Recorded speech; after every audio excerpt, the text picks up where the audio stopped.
तो दोस्तों मैंने कल ही हॉन्टेड लैटिन अमेरिका यानी कि नेटफ्लिक्स पर रिसेंटली रिलीज हुई हॉरर मिनी सीरीज को एक्सप्लेन किया है, यानी कि पहले 2 एपिसोड्स को। और आज की इस वीडियो के अंदर मैं एपिसोड 3, 4 एंड 5 की कहानी को एक्सप्लेन कर दूंगा। तो अगर आपने इसकी पहली 2 स्टोरीज को नहीं देखा है तो पहले आप जाकर देख लीजिए, उसका लिंक आपको डिस्क्रिप्शन में मिल जाएगा। तो चलिए अब बिना किसी देरी के चलते हैं सीधा वीडियो की तरफ। अब तीसरे एपिसोड का नाम है द वुमन फ्रॉम एल मोलिनो। ये कहानी भी मैक्सिको देश में सेट है, जिसे एक पुलिस ऑफिसर रॉड्रिगो नरेट करता है। रॉड्रिगो के फादर बचपन में ही गुजर गए थे। वो अपनी मॉम के साथ में रहा करता था और सिंगल चाइल्ड था। उसे घर के अंदर अक्सर एक लेडी की आवाज सुनाई देती थी जो कि हमेशा उसे बुलाती थी। एक दिन रॉड्रिगो अपनी मॉम को यह बात बताने गया, तब उन दोनों के सामने एक होली बाइबल आकर गिरती है। मतलब उसे वहां पर किसी ने जोर से पटक दिया था। इससे दोनों डर जाते हैं और प्रे करने लगते हैं। एक बार जब रॉड्रिगो हेडफोन लगाकर जॉगिंग कर रहा था तब उसे एक लेडी का भूत दिखाई देता है। उसने रॉड्रिगो को देखकर रुकने का इशारा किया और तभी एक स्पीडिंग व्हीकल रॉड्रिगो के सामने से निकल गया और रॉड्रिगो तब से ही डरा डरा रहने लगा। आगे चलकर उसको ये पता चलता है कि उस लेडी गोस्ट का नाम एल मोलिनो है, जो उसके शहर का एक फेमस अर्बन लेजेंड था। ये अर्बन लेजेंड लगभग 300 साल पुराना था, जब स्पेन के लोग पहली बार मैक्सिको की तरफ कॉलोनाइज करने आए थे। लेजेंड के मुताबिक एल मोलिनो मैक्सिको की नेटिव थी और कॉन्कोस ट्राइब्स को बिलोंग करती थी। उसका मार्कोस नाम का एक बॉयफ्रेंड भी था जो कि उसी के कल्चर का था। अब स्पेन की मिलिट्री के एक सोल्जर को एल मोलिनो पसंद आ जाती है और वो उसके पीछे पड़ गया। जब एल मोलिनो ने उसको एक्सेप्ट नहीं किया तब उसने उसके साथ में जबरदस्ती करी। इसके बाद में एल मोलिनो ने नदी में कूदकर सुसाइड कर लिया। लेजेंड के मुताबिक एल मोलिनो का गोस्ट आज भी है। उसे देखने का दावा कई लोगों ने किया है। कुछ ही सालों के बाद में एक रात रॉड्रिगो अपनी गर्लफ्रेंड को छोड़ने के लिए घर जा रहा था। वो थोड़ा थका हुआ था, इसलिए नींद में गाड़ी चला रहा था। अब जैसे ही वो उस नदी के पास में पहुंचता है, उसको एल मोलिनो का भूत फिर से दिखता है। उसकी फ्रेंड को भी दिखा। इससे रॉड्रिगो की नींद और होश दोनों ही उड़ गए और ये दोनों वहां से फौरन ही भाग गए। रॉड्रिगो की गर्लफ्रेंड ने भी उसको छोड़ दिया है। उसको ये लगा कि रॉड्रिगो से गोस्ट अट्रैक्ट होते हैं।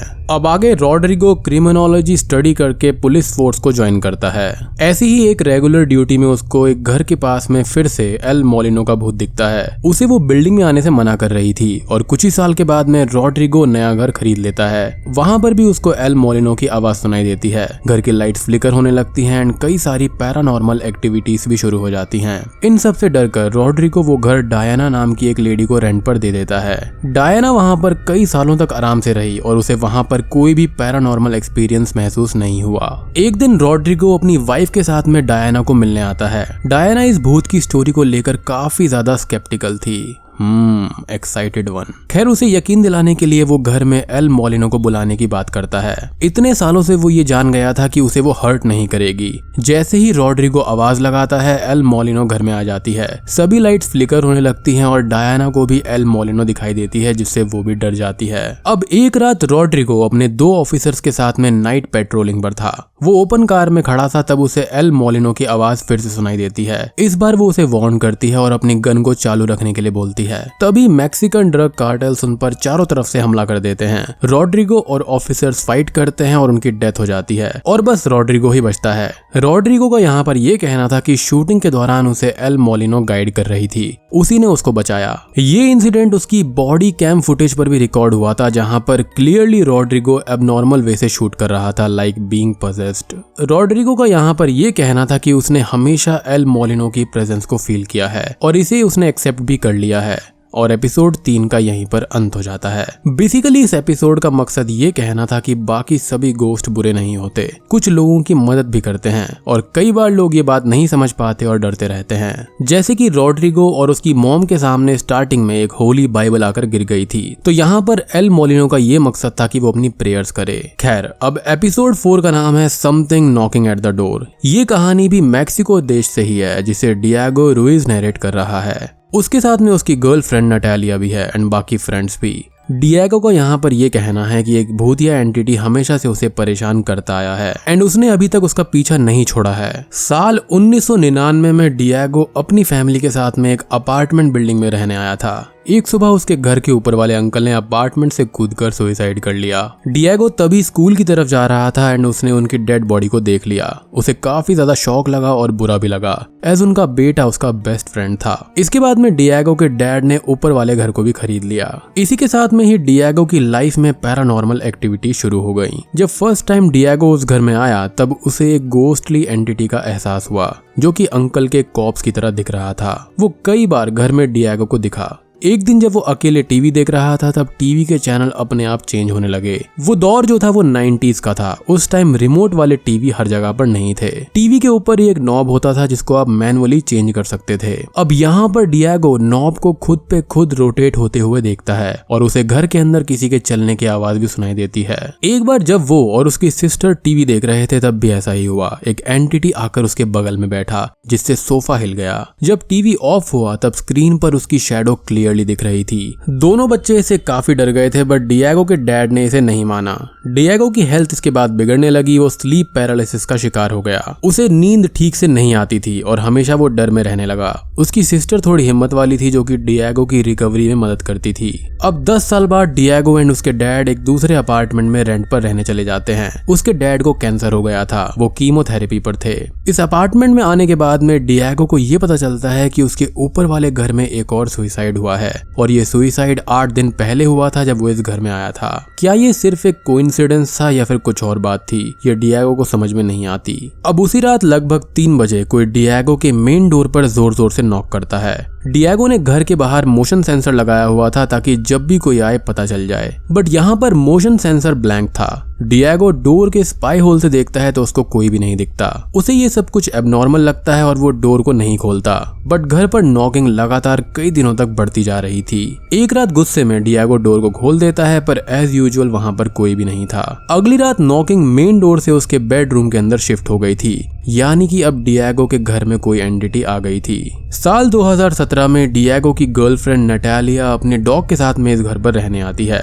उसे भी इस घर के अंदर कभी कभी अजीब सी आवाजें सुनाई देने लगती हैं। एक दिन उसका कुत्ता एक्सीडेंटली पेंट बॉक्स को गिरा देता है जिससे कि पेंट हर जगह पर फैल जाता है। लेटर ऑन नटालिया को ब्लैक पेंट से लथपथ किसी के फुटस्टेप्स दिखते हैं जो कि उस पेंट में चल रहे थे। She was spooked out. जब सब कुछ क्लीन करके वो नहा रही होती है तब उसे भी किसी एंटिटी की प्रेजेंस महसूस होती है। उसके कॉम्ब को वो एंटिटी हवा में उठाकर घुमाने लगती है। इन सब से नटालिया की हालत खराब हो जाती है और वो ये सब डिएगो को बताती है। डिएगो को ये लगता है कि वो उसे छोड़कर चली जाएगी but she was in love. वो उसे हिम्मत देते हुए घर को छोड़कर जाने की बात करती है। एज सच्चा प्यार भूतों से नहीं डरता।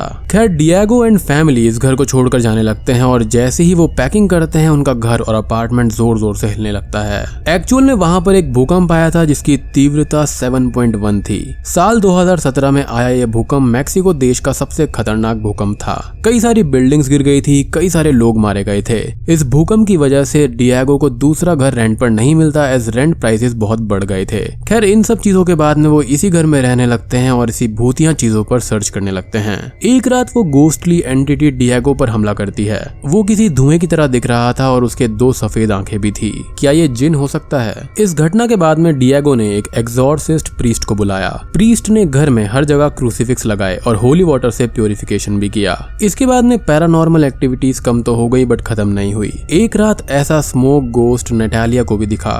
डिएगो का ये कहना है कि वो गोस्ट अब भी उसके घर के अंदर है और वो उसी डर में जी रहे हैं। डिएगो के डैड की डेथ कैंसर से हुई थी जिसके लिए गोस्ट को ही वो ब्लेम करता है। उसे ऐसा लगता है कि गोस्ट ने उन्हें टाइम से पहले ही मार डाला था और उनकी सोल को भी वो टॉर्मेंट कर रहा था। और एपिसोड 4 का यहीं पर अंत हो जाता है, मीनिंग कि यहाँ पर ये भूत अभी भी उनको टॉर्मेंट कर रहा है। वेल ये स्टोरी भी रियल हो सकती है एज ऐसी स्टोरीज हमने कई बार सुनी हैं। शायद इसलिए लोग सुसाइड वाले घर को खरीदते नहीं हैं एंड शायद से ये पैसा कमाने का भी जरिया हो सकता है। खैर अगले एपिसोड का नाम है the devil dances before Easter. ये स्टोरी कोलंबिया देश में सेट है। इमैनुअल नाम का एक आदमी ये स्टोरी नरेट करता है। इमैनुअल के साथ में बचपन से ही पैरानॉर्मल घटनाएं हुई थी।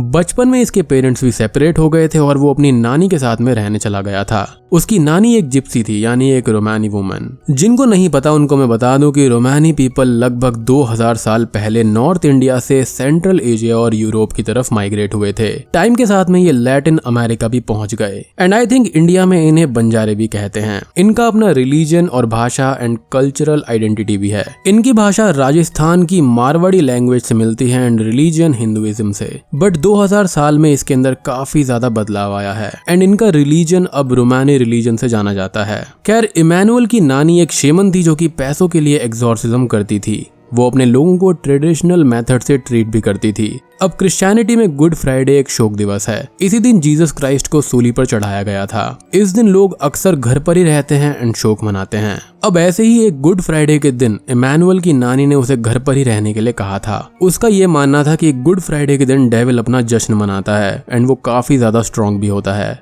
इमैनुअल पहले तो नानी की बात मान लेता है बट उनके सोने के बाद में बाहर खेलने के लिए निकल जाता है। उसके फ्रेंड्स उस दिन खेलने भी नहीं आए थे एज उनके पेरेंट्स ने उनको मना कर दिया था। ग्राउंड पर इमैनुअल को एक पपी दिखता है जिसके साथ में वो खेलने लगता है। उसे लेकर वो घर पर भी आने लगता है, लेकिन रास्ते में उस पपी का वजन अचानक खुद पे खुद बढ़ने लगता है, जिससे होता यह है कि इमैनुअल उसे वहीं छोड़कर वापस जाने लगता है। बट तभी वो पपी एक बड़ा सा भेड़िए का रूप लेकर इमैनुअल पर हमला करने भागता है। इमैनुअल इसे देखकर डर जाता है और पहली फुर्सत में घर को निकल लेता है। अब घर पर आते ही नानी उसको खूब डांटती है एज वो वुल्फ डेविल था। वो भेड़िया उनके डोर पर ही भौंक रहा था। नानी उसके सारे कपड़े निकालकर उसको एक व्हाइट ड्रेस पहनाती है और उस पर कुछ रिचुअल्स करने लगती है, जिससे उस पल के लिए वो भेड़िया यानी कि डेविल वहां से चला जाता है।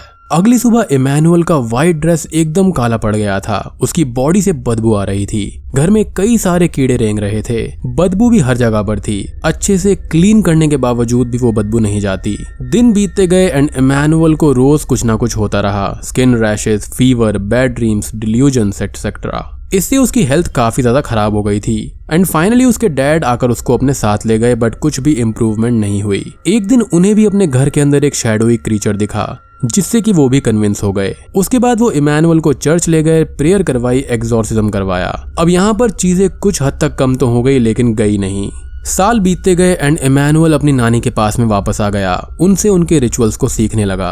उनका ये मानना था कि नेगेटिव एनर्जीज जो होती है वो हमारे भय से ताकतवर होती हैं। वो इमैनुअल को अपने भय को काबू में रखना सिखाने लगी। अब इतने साल की ट्रेनिंग के बाद में इमैनुअल ने अपने भय को काबू कर लिया और उसे थोड़ी शांति भी मिली और बूम, इसी के साथ में ये सीरीज और ये एपिसोड यहीं पर खत्म हो जाता है। तो दोस्तों, ये थी true story based horror mini series haunted Latin America की कहानी। सभी पांचों कहानी काफी अच्छी हैं। उन्हें नैरेट करने का तरीका भी अच्छा था।